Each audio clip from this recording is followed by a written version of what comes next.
back in high school, I had a bit of a problem with salt. You guys know what salt is, right? Well, this is the story of how my entire room got covered in salt and how I still find salt around to this day. Oh, before I forget, all the designs I make in this video are up on my Redbubble. Get them on mugs, stickers, t-shirts. Just make sure you order before December 10th if you want them for Christmas. Alright, enjoy the video, guys. So, some context you guys need to know. Back then, I was super into Supernatural. And by super into, I mean high-key obsessed. I love the show, I love the actors. You could ask me, hey, what episode did, let's say Gabriel throw them into a TV world? And I'd be like, Season 5, Episode 18. Okay, I'll be honest, I don't actually know if that was it, but it would be a little bit impressive if it was. I knew the names of every episode off by heart. I started to base my entire life around Supernatural. I wore all the merch, I had bracelets, I had necklaces, rings, t-shirts, pillowcases, I had a pocket watch with the Supernatural insignia on it and a photo of Misha Collins that I put in myself. Like, I wanted everything in my life to be Supernatural. I even went to a convention and stood 10 feet away from one of the actors and went, oh my god, Jared! Oh, he's so close! Oh my god, he almost brushed my hand! But yeah, Anyway, if you know Supernatural, you know one of their main weapons against demons is salt. In Supernatural, there's like a lot of demon circles and symbols that I taught myself how to draw, and originally I just draw it on corners of my notebooks. It was just stuff that I learned and had fun doing. But one day, I went to Walmart with my friend, and I saw salt. And I realized, salt is so cheap. It was like, what? That's 79 cents per box? What? I was freaking out. I was like, yo, that's so cheap. So I bought myself a box of salt. And that's how it started. So I go home and think, what should I do with this? And I start drawing the little demon circles and symbols that I taught myself on the carpet. I start drawing it. I draw it on the carpet with salt.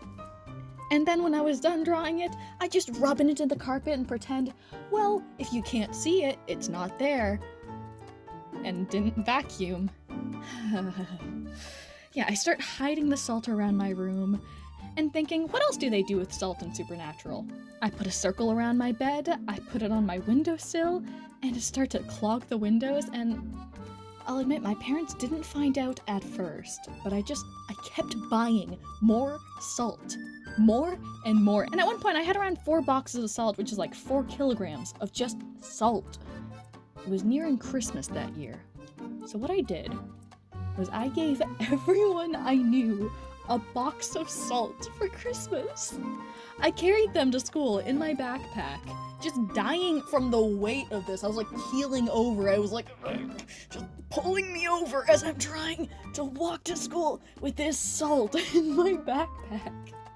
And just one by one, I'd pull out a box of salt and hand it to my classmates and to my friends, and they'd just look at me with confusion and this clear disappointment, like, really? Why? Why am I getting salt right now? But I just smile relieved because the weight was disappearing from my back. It was one of my proudest moments. I put salt boxes under the Christmas tree for my parents too, and I think that's when they started to get an inkling that something was up in my room. But for my one friend, 1 box of salt was not enough. I think that year I got them around like 4 boxes, but every birthday of theirs after that, I got them a box of salt. Sometimes I hide it in something else and be like, don't worry, this year I didn't get you salt, that's such an old joke. I don't know why you'd think that of me. Then they'd find salt in a Funko Pop box and deadpan stare at me. My parents eventually found out about the salt up my window, and I got a clear talking to, so I had to clean up the salt in my room. I vacuumed, I swept everything that I could off the dressers, and put what I still had of the salt in several different hiding places. This was my secret stash of salt. But even once I'd cleaned up, salt just kept showing up. In my bed, in my carpet, my chair, my dresser, most of my drawers had some salt in the corners of them.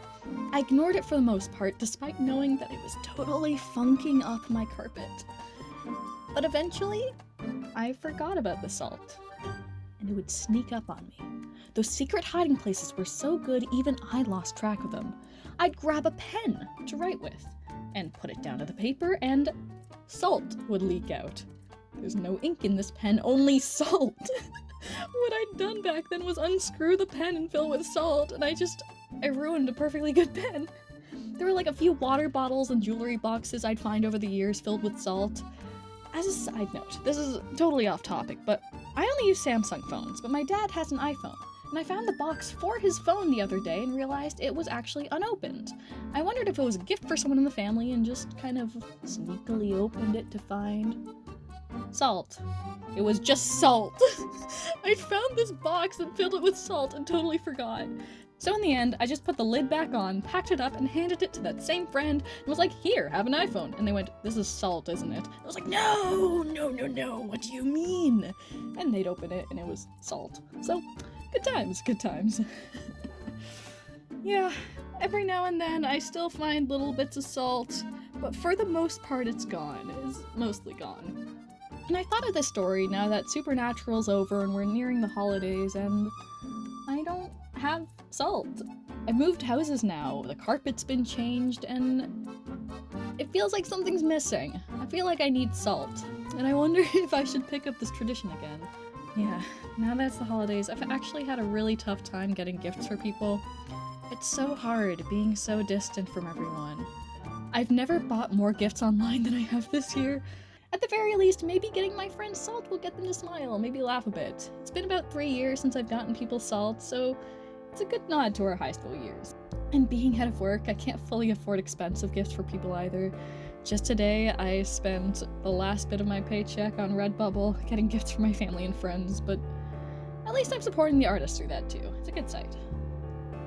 Yeah, this year, Christmas is gonna be a little different.